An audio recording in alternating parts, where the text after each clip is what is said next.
nous allons vous proposer d'étudier un courrier qui a été rédigé de la main même de Jean-Claude Mercier, à l'intention de monsieur le procureur de la République de Tarbes.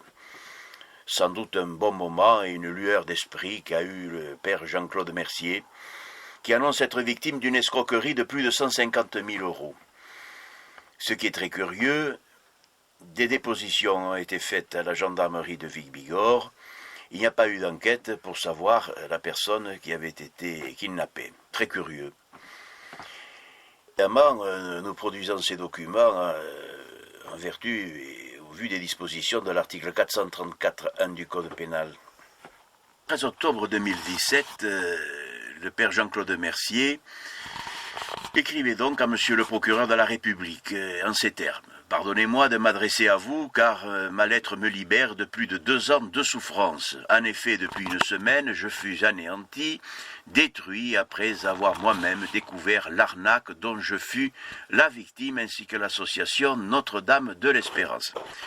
Je fais une petite pause là parce que c'est pas lui qui a découvert qu'il avait été escroqué, c'est moi lorsque j'ai fait lever un extrait d'acte de naissance de William Lynn et que nous avons trouvé qu'il était marié à sa sœur, puisque l'abbé Mercier présentait la femme de Willy comme étant sa sœur. Je poursuis, depuis 40 ans, je n'ai jamais tergiversé sur ma conduite. Alors là, bravo, il faut toujours plaider non coupable, c'est intéressant, et la gendarmerie aime ça certainement.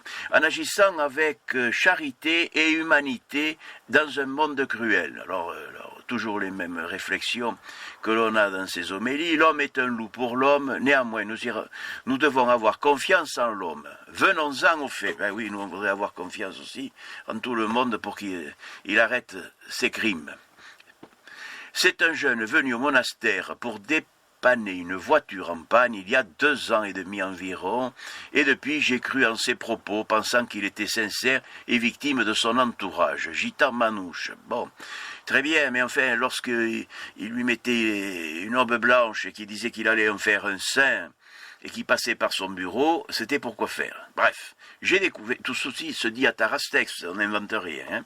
J'ai découvert enfin par moi-même, le 6 octobre au soir, sa supercherie, son mensonge, avec sa complice et autres. Sur mon dos, il est allé en Amérique pour se soigner d'un sida, a-t-il dit, contracté en Normandie par le frère d'une fille dont il avait eu un enfant. Ça n'est suivi des séquestrations pipeaux, etc. Alors le problème, il dit qu'il a été en Amérique sur son dos. Mais le problème, c'est que la facture, elle est au nom de l'association Notre-Dame de l'Espérance. Alors qui a payé? C'est l'association, c'est Mercier. Bon, tout le monde s'en moque, allez, on continue.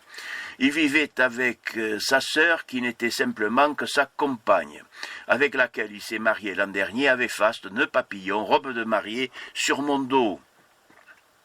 Et tout orchestré d'une telle manière que je ne pouvais imaginer une chose pareille. Aujourd'hui, je suis exsangue mais soulagé.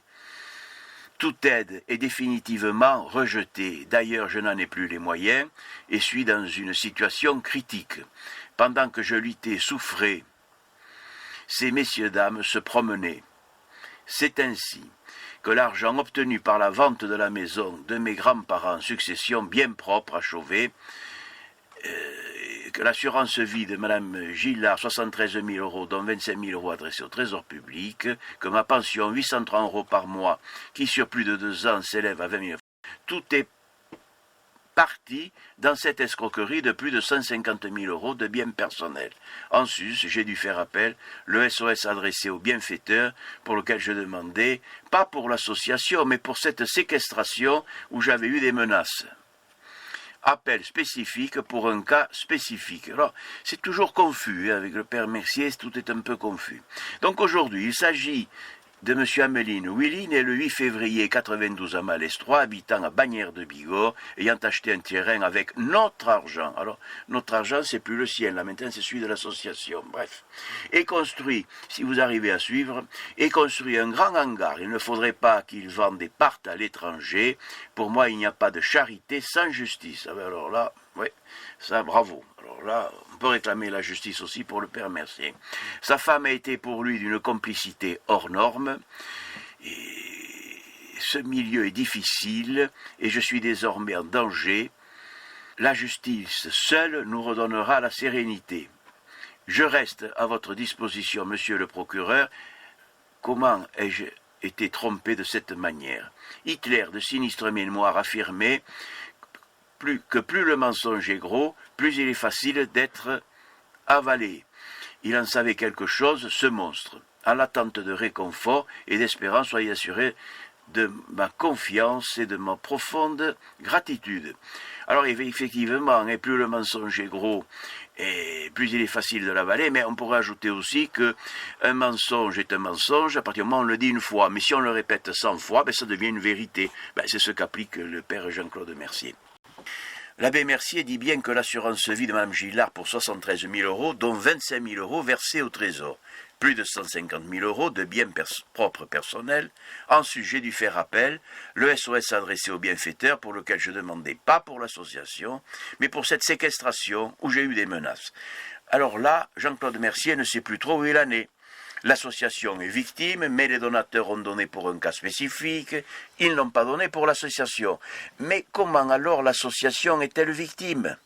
Si quelqu'un arrive à trouver le montant de l'escroquerie exact, qu'il appelle à la gendarmerie de Tarbes, la section recherche, l'adjudant Salomé Attard. Alors on ne peut que constater que de plus en plus l'abbé Mercier est confus. Ayant acheté un terrain avec notre argent, il ne faudrait pas qu'il parte à l'étranger. Alors Jean-Claude Mercier ne sait plus si c'est son argent ou celui de l'association. Toujours est-il que Jean-Claude Mercier affirme, pas à n'importe qui, mais à monsieur le procureur de la République, que c'est son argent personnel qui a été donné à William Henny, dont acte. Pourquoi dit-il après « notre argent » ? C'est curieux. D'habitude, les gendarmes enquêtent des choses comme ça, ils poursuivent là. En conclusion, c'est bien l'argent des donateurs qui permet à Jean-Claude Mercier d'assouvir ses instincts sexuels et de payer ses minets. Tout son argent personnel ayant été donné à Willy Améline. Alors comment fait-il maintenant pour les autres? C'est ça le problème. Alors on va vous donner le justificatif, puisque c'est marié à Tarbes le 23 janvier 2016 pour le couple Mandy-Boni. Et William Lynn, Mandy et Willy se sont envolés le 25 juillet 2015 de Toulouse-Plagnac vers les États-Unis, à Miami. Toujours est-il que c'est bien l'association Notre-Dame de l'Espérance qui a payé le voyage, ainsi qu'en témoigne la facture qui suit. Et si les donateurs savaient tout cela, est-ce qu'ils auraient donné, est-ce qu'ils donneraient encore? C'est là la question. Personne n'informe les donateurs de toutes ces difficultés.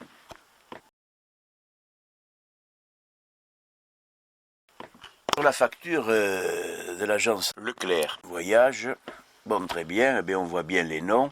Les deux voyageurs sont monsieur Améline Willy et madame Bonnie Mandy. La facture est bien adressée, le client payeur c'est l'association Notre-Dame de l'Espérance, 2162, route de Siarouille, 65 320, Tarastex. Alors vous pouvez regarder, c'est un original, voilà.